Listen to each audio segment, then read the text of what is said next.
In 2026, if you want to be a dhurandhar, yes, I'm taking reference from the very famous Bollywood film Dhurandhar, but I'm talking about the word dhurandhar, which is a Sanskrit word and means an expert or a stalwart. If you want to be a dhurandhar in your field, then this habit you cannot avoid. Let me start off by saying that this habit has nothing to do with confidence, speaking English really well, or even social media presence. This habit, it can be practiced with somebody who's just at a very junior level in a company or is just about to get started also. This habit has the potential to change the trajectory of your career, the trajectory of your professional life. I can say this with confidence because this habit changed my life.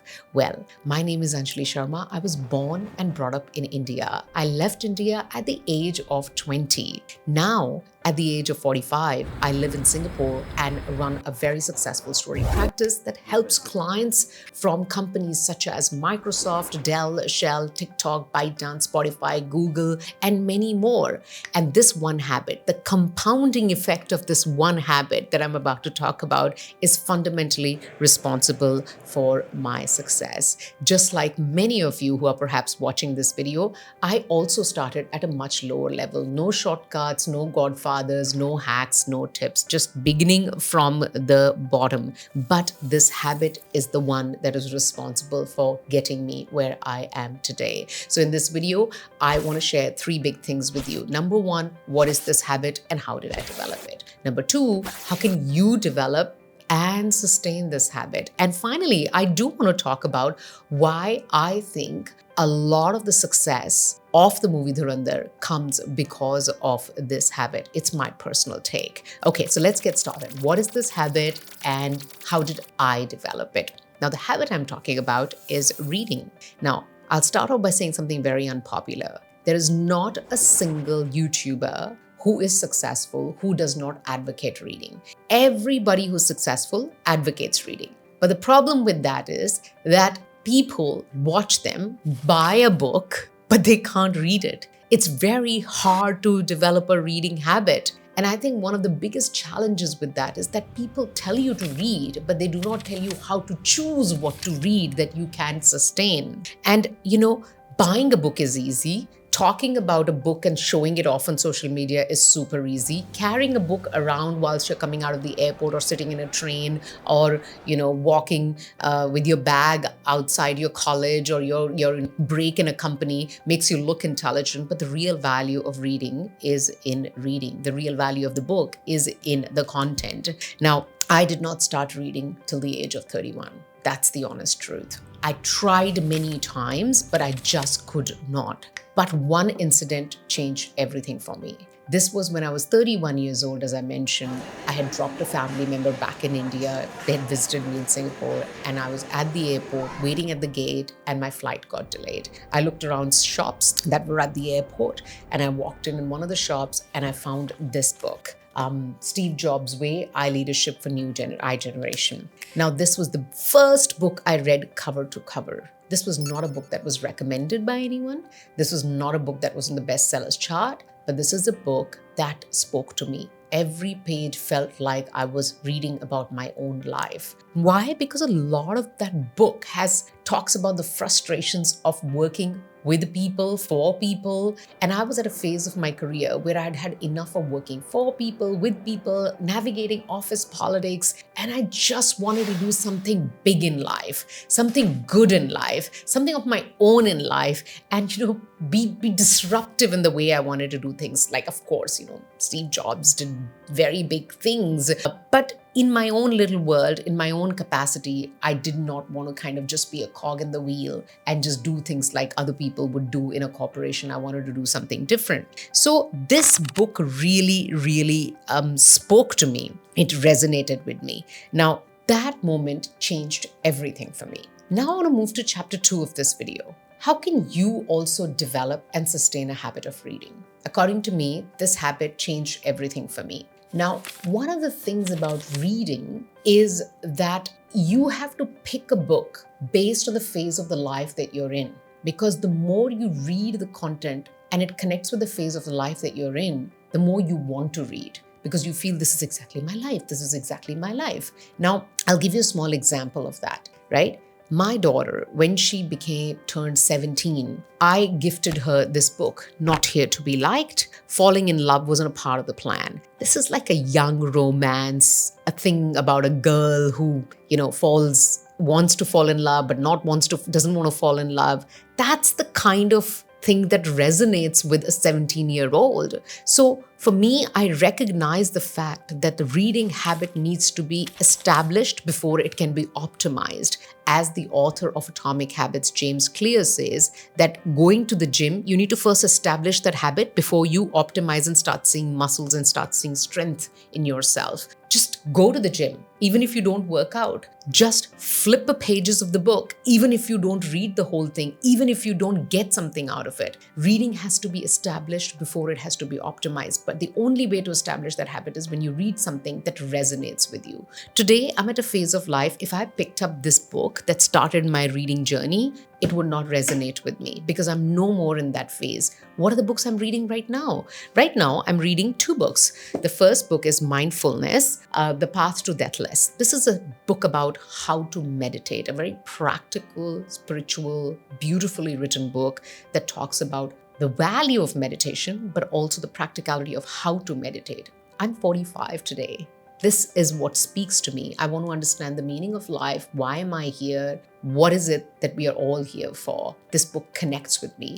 I'm also reading 0 to 1. This is a book on startups and how to build the future, a famous book within the business world. I run a business. This book speaks to me. iLeadership does not. The reason why I can keep reading these books is because this is what speaks to me today. So you have to pick a book that actually speaks to you. It doesn't have to be a good book. It has to be a right book for you. Now, let's talk about developing a habit of reading. Funny, my developing of habit of reading also comes from reading a book. This book I read many years ago. It's called The Power of Habit by Charles Duhigg.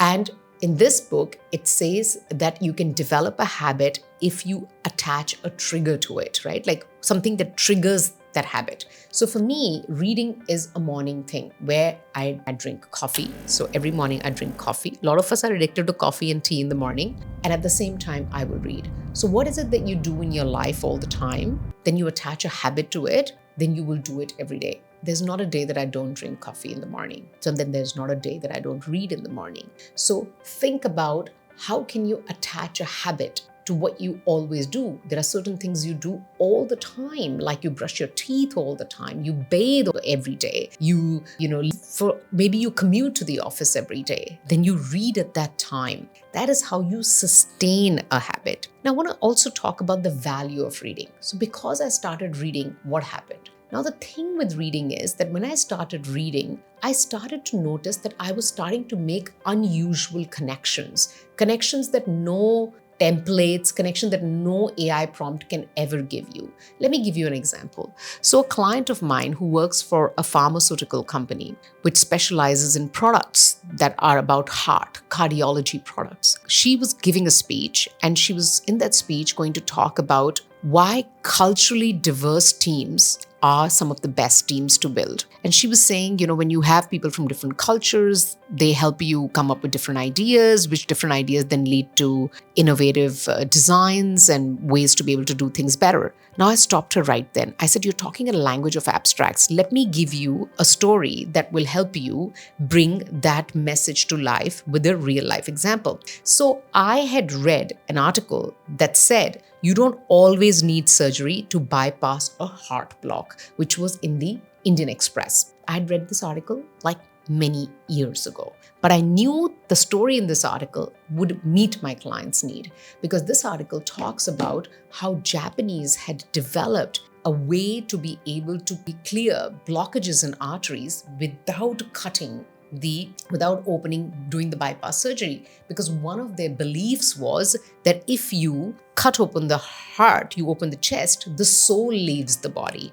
That's a very cultural thing. Because they have this cultural belief, that has led to innovation of products that helps them clear the blockages in arteries without cutting it open. Therefore, different cultures and the beliefs of different cultures actually push you to innovate things that actually can be very, very special in the marketplace. Now, it's not like my client asked me, so I went on to research this story and I found this story. I actually had already read the story and I connected it to what she was wanting to achieve.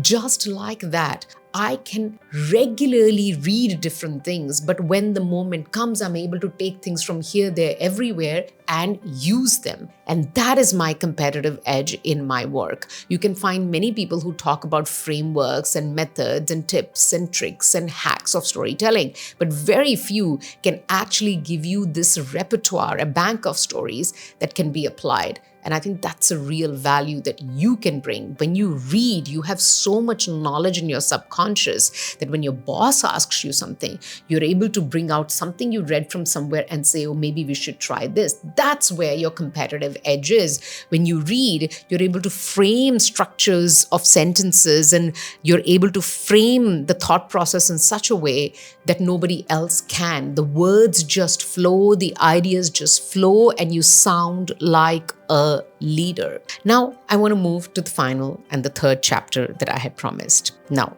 why do I think reading wide has something to do with the success of movie Dhurandhar? Now, a lot of people have watched Dhurandhar. There is no doubt that the acting is excellent. There is no doubt that the action is powerful, the scale is good, and the movie, despite being more than 3 hours, is a masterclass in storytelling. But I personally think the writing of this movie is just so amazing. And it is so obvious that people who have contributed, the main writer is the director-producer Aditya Dhar. The writing is so sharp and it has such a wide base. Let me give you an example of what I mean. So there has to be some research that has gone into this film to be able to bring so many incidents that have really happened to contribute toward that entire narrative about terrorism.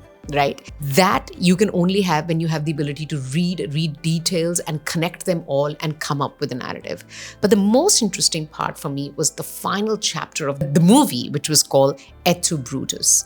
Now, Et tu Brutus, this line comes from Shakespeare's Julius Caesar, the ultimate moment of betrayal. In the film, the same theme is being played out in that particular chapter.